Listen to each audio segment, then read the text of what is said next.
This week's show is sponsored by Whimsies by Wellness. Do you sleep with your dog? If you don't, you're actually in the minority.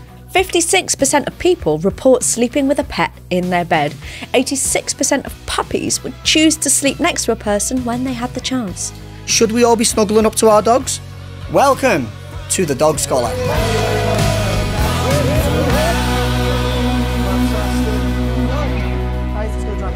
People's perception of a good night's sleep is linked to how much they moved around in the night. Do dogs and humans sleeping together affect each other's sleep movements? Well, one study took 12 women and their dogs, and they both wore accelerometers to track their movements when they were asleep over 10 nights. Every morning, they had to fill in a sleep survey about how well they slept and how often they were disturbed in the night by their dogs. On average, dogs were active for 12.4% of the night, compared to just 4.5% for humans. Humans were more likely to move when their dog moved, but dogs didn't always move when their human did. Despite moving more, thanks to their wriggling dogs, humans still rarely felt that their dogs disrupted their sleep. So, while dogs do affect human movement during sleep, it doesn't necessarily lead to feeling like you've had a bad night's sleep. Do you sleep with your dogs? Yes. I do. Not all of them.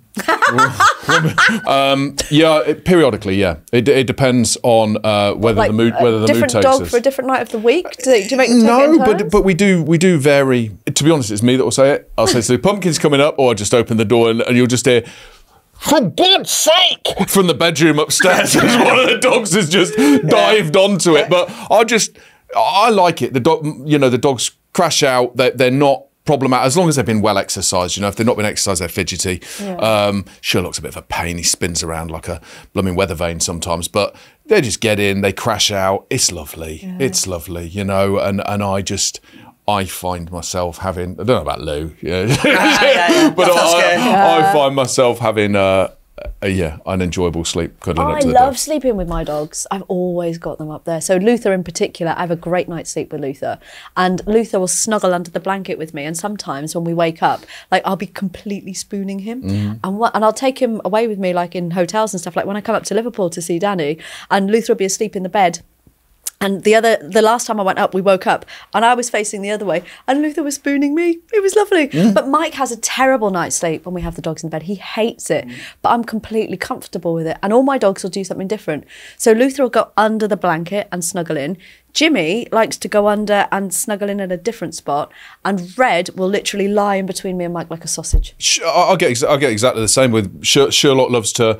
He's weird, to be honest with you, Sherlock. I don't know how he breathes. He gets in and he'll I'm a dog under. By the way, I confess, I'm a dog under. I'm good with it. But he'll get in and then he'll go straight down to the bottom of the bed, but he won't put his head out. Yeah. And you just do you worry about them being able to? I pull the blanket up a little bit. So do I. That's what I was going to say.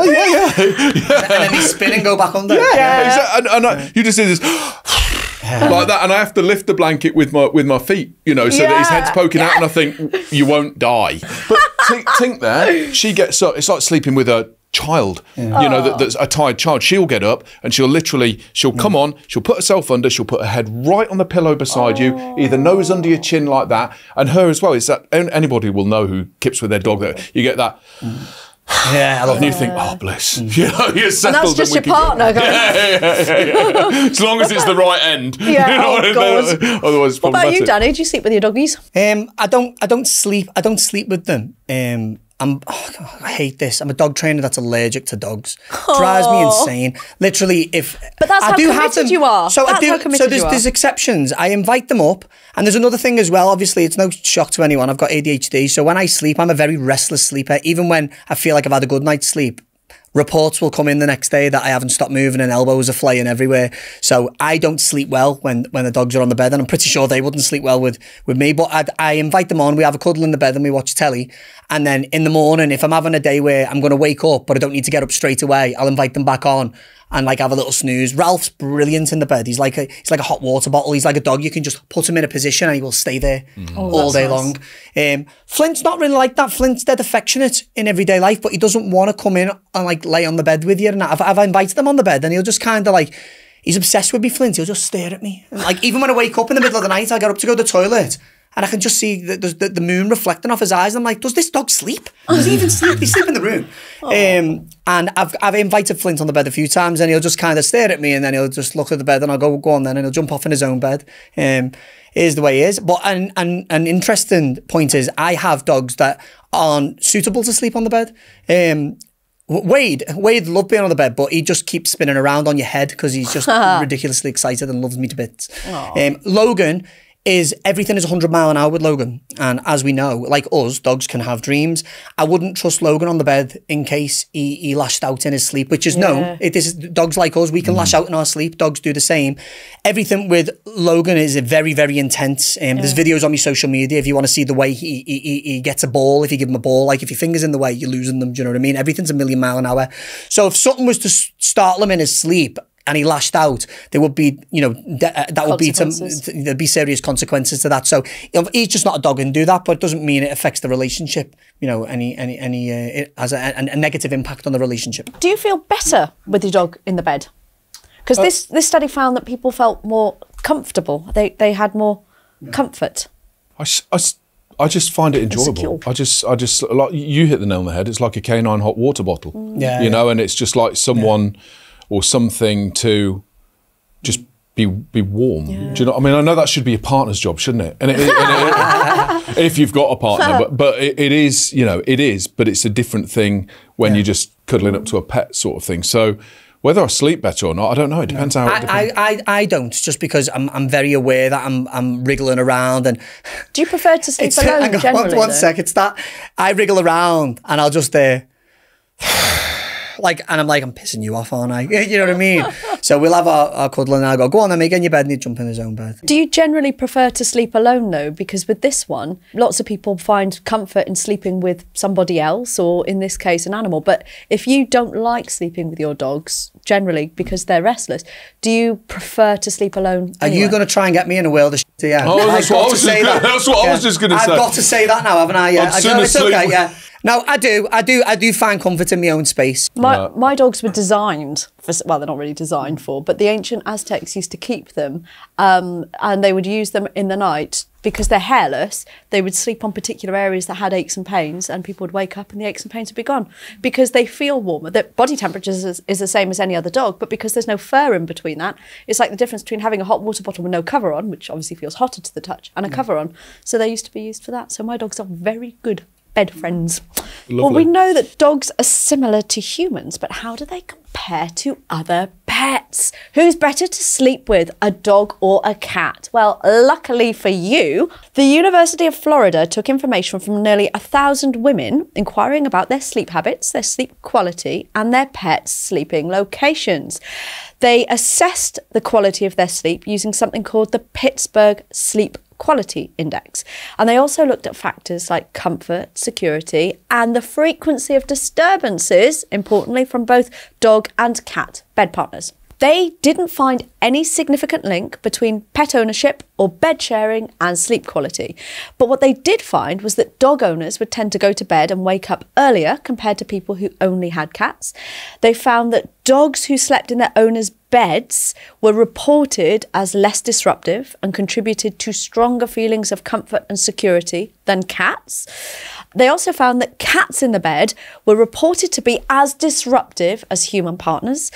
But overall, sleep quality wasn't affected. So pet ownership was linked to different sleep patterns. But in conclusion, women sleep better with dogs in their bed. We've got cats as well. And do you sleep with your cats? I don't really care, to be completely honest with you. You're either a cat person or a dog person. Yeah, they do. Yeah, they do. I know cat people are going to be saying, no, they don't. My cat thinks such and such. And that's fine. That's absolutely fine. But I'm not, you generally tend to sway one way or the other. You know, I'm more dogs than I am cats. We've got a couple of cats. But they just sort of like, you know, they sleep on top of the kitchen cupboards and stuff like that, really. Or I used to have a cat. I used to have a Bengal cat. Did you? Yeah, called Mia. Cool. And I've woke up in hell a number of times where she just walked past and gone, I'm having his feet. And I'd be like, ah! In the sleep, like... And it's ridiculous. It's a weird pain when a cat gets you at the feet. It's a weird pain. It's like something you haven't had before. And I'd proper freak out, but yeah, and she weren't like trying to maul me, but you know, like when the cat walks past and sees like something flapping and they just start messing around with it. Yeah. That's what she'd do. She'd just jump and grab Do your your feet. feet hang out the end of the bed then? Yeah, I'm quite tall, aren't I? I guess. Have you got a very small bed? It's not that. It's one of the many modes. What would you say? One of the many techniques that we use to cool ourselves down in the summer, innit? So you're now either going to be a pillow flipper or you're going to stick one naked leg out the bed and then rotate, and she'd attack the leg. Yeah. I was quite interested though that dog people who were sleeping with their dogs, tended to go to sleep earlier and wake up earlier. I don't think I go to sleep. I do wake up really early, but I go to sleep really late. But I'm just not a very good sleeper anyway. Wouldn't I most have disturbed sleep. dog owners are going to get up earlier because you'd let your dog out? Yeah. A cat will let itself out generally, won't it? Yeah. You know, and so I wouldn't necessarily equate that to being the sleep that you've had with the dog as such, as more conditioning to. Yeah. Well, would do, wouldn't they? Miserable fun sponge. Miserable ruiner. When I was with me daughter's mum, they had a little Yorkshire Terrier called Molly, and I used to love the way that dog would wake you up. Like, it'd do the rounds, and if no one was getting up, you'd wake up and you'd be like that, and the dog would literally be there on your arm going, like push you, and you go, do you want to wait? And then the spinning would start. You go down, let the dog out of the way. Yeah, it's that cute. Yeah. Cats generally tend to sleep on, well, they might sleep up on your pillow, or they just tend to sort of like curl themselves up at the end of the bed, really, don't they? I don't really know, in my sort of like sample size of me, I don't really know. Yeah, it's not really statistically relevant, but I don't know of any cats that sort of like, I'm going to get told I'm wrong here, and loads of people will probably say, yeah, I have, and fair enough, far away, that sort of like get under and come and snuggle up to you like a dog will. I'm sure there are some, but yeah. A little bit more independent though, aren't they? But the solitary, do you think that sleeping with them could relieve anxiety, depression, stress? I think so, because, well, certainly for dogs, we know that there's research that shows that interacting with a dog can reduce your stress levels. It reduces the cortisol. It increases the oxytocin in your system. So I definitely think that sleeping with a dog can reduce your stress, especially if it's not disturbing. It makes sense. No matter how stressed I am, when my dog comes over and gives me a nudge, and you're out of your own head for that period of time. So it doesn't surprise me that you alleviate stress. It doesn't surprise me at all. One thing from a dog owner, dog training perspective, one thing that you hear is, and is written and such is, if you let your dog on the bed, that's it. It'll be driving your car next. Do you know what I mean? And access to your bank account and dominate you and this, that and the other. And do you know what I mean? Yeah, but that's tied in with the whole, you have to eat before them, you have to leave the house before them. It's nonsense. It's nonsense. But again, everything comes at a cost. If you've got a dog that's got ridiculous anxiety or it's aggressive to, and got random bursts of aggression, and you're letting them on the bed, then that's a problem. Of course it is. But do you know what I mean? Your dog's not constantly walking around trying to be like, I'm waiting for me chance and then I'm going to be the alpha. It's just doesn't work like that. And there's a massive difference, isn't there, between saying up you get and the dog gets on the bed and then you say, okay, off you get in your bed, or whatever, and a dog getting on there going, well, I have seen resource behaviours, a lot of resource behaviours regarding beds and couches. I've seen a lot of them go away when you take away their choice. So, for example, if your dog decides it's getting on the couch and you go, come on, mate, but if your dog comes up and you teach your dog you can't get on the couch, but if I invite you on the couch, it's different. That changes the mindset of the dog in very much the same way if you go over to a dog to stroke and it growls and whoa. But if you invite the dog to come over to you and you do the same thing, it's a very different headspace for the dog. Yeah.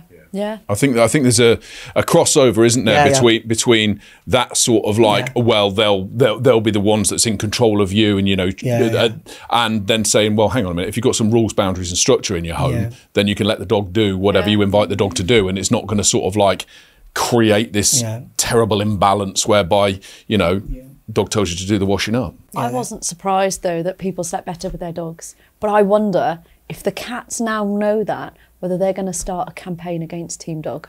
Yeah, probably. Yeah. A little bit smart, the cats, aren't they? Yeah. There'll be a lobbyist group. Maybe there already is, we just don't know about it yet. This week's show is sponsored by Whimsies by Wellness. A good dental chew should be a win-win. Your dog gets a treat that they can take off to a corner and chew on, and you get a significant improvement in their breath and all-round oral health. The Whimsies Antler gives your dog a healthy challenge that keeps them engaged and chewing for longer, all while supporting their dental health.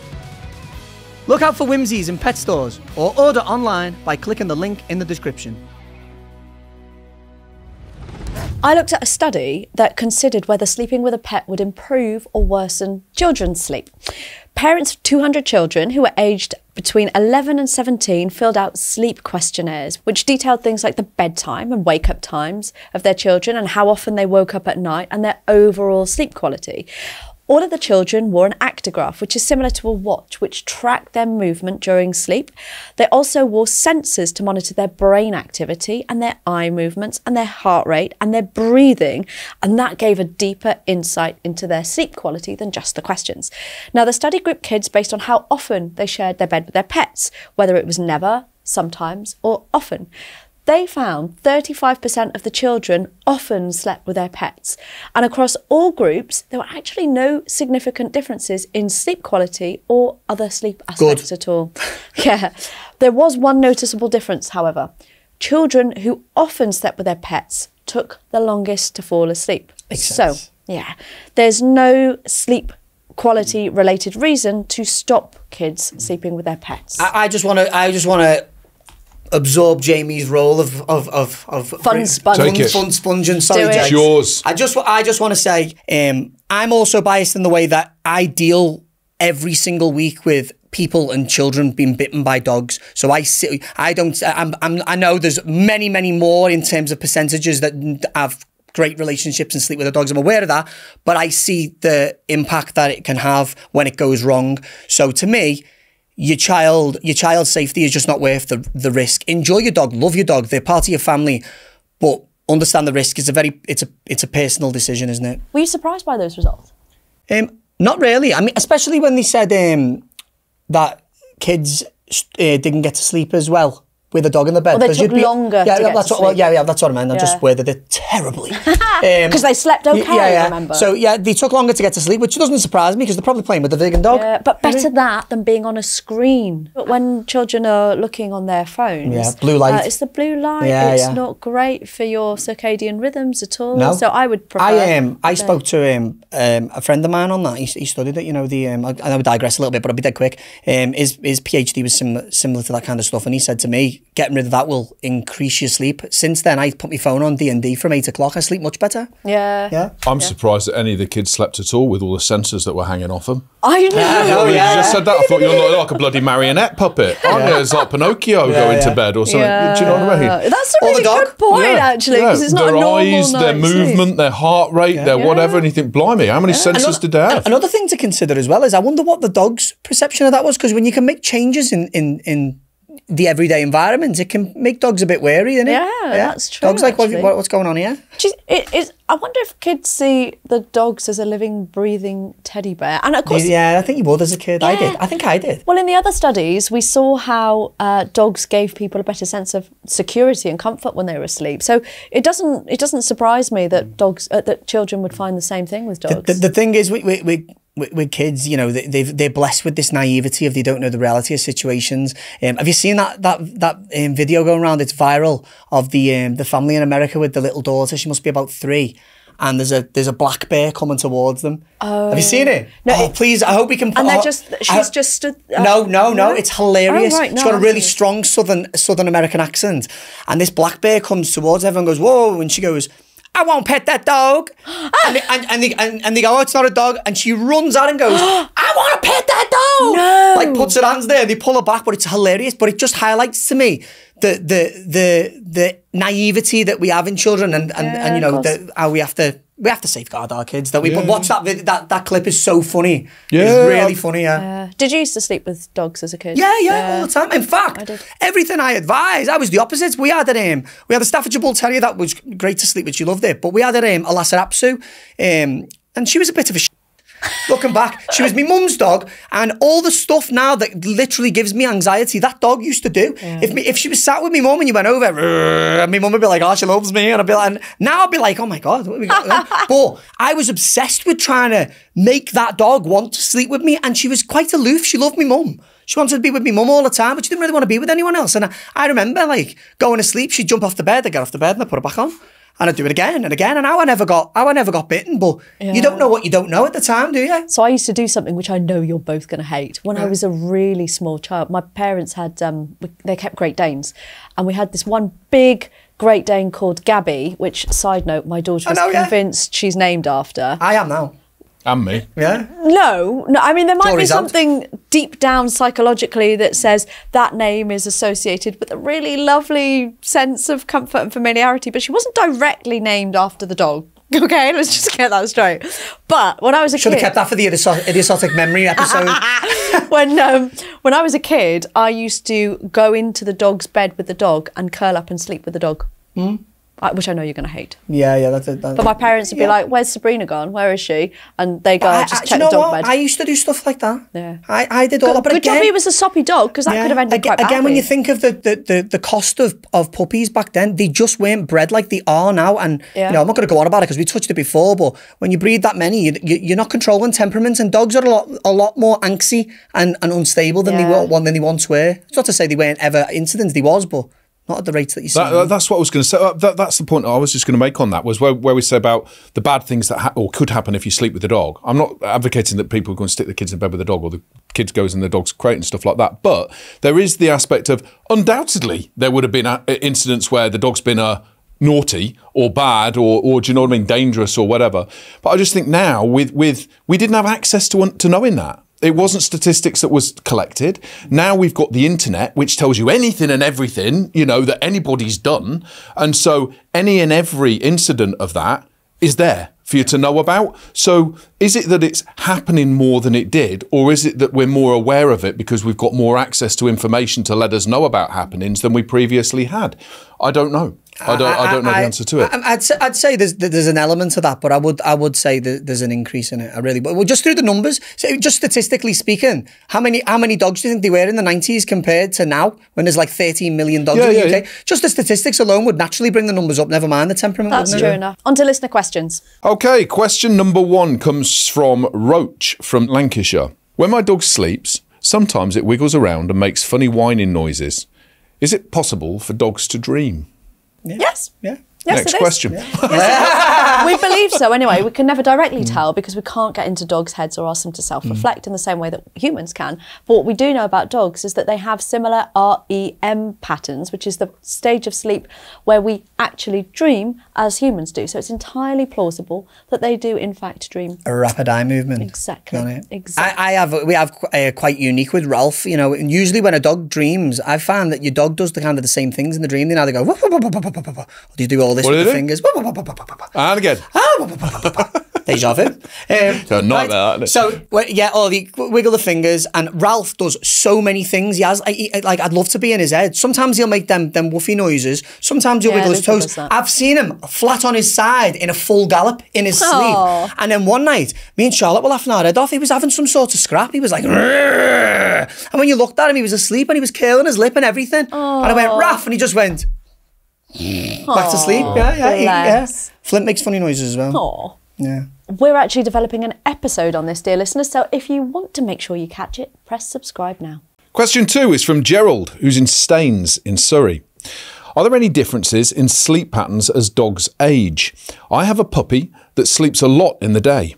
Do I need to do anything different around its sleeping patterns as it gets older? Let sleeping dogs lie. Indeed. Let sleeping dogs lie. Yeah, I think I find that all my grandparents, like some of them have passed now, but as they've got older, I find that they nap more through the day, but they're always up at the crack of dawn, like ridiculously early. But the naps come more frequent. Because dog people wake early. Yeah. Well, no, wait, I'm just talking about me nan now, not me dog. She hasn't got a dog. Oh. Yeah. Right. Maybe she gets it from you. Maybe it's like never mind. As an observation, that's what I see with people. But as I see dogs getting older, they just sleep a lot more, don't they? Like you don't see them waking up early or doing anything different. The sleep just gets more and more nappy. Drake and Bonnie, my older dogs, they kip all the time. Yeah. They just kip all. But then, like you say, they're aging, aren't they? Yeah, they're aging. Enjoy your golden years. Get your head down. Thank you for your questions. We do love it when you write in. If people want to do so, Jay, what do they have to do? If you'd like to do so, you can get in touch with us on social media at Dog Scholar Podcast, or you can email podcast@thedogscholar.com. And that's all we've got time for this week. Thank you so much for joining us. If you enjoyed this week's show, please share it with a friend, because if they don't like it, maybe their dogs will. Danny, wake up, mate. Final thought. Final thought. Sleeping with your dog's a very personal decision. It's not for us to tell you whether to do it or not to do it, but just remember, your dog's an individual and they will have their own opinions on the matter. See you next week.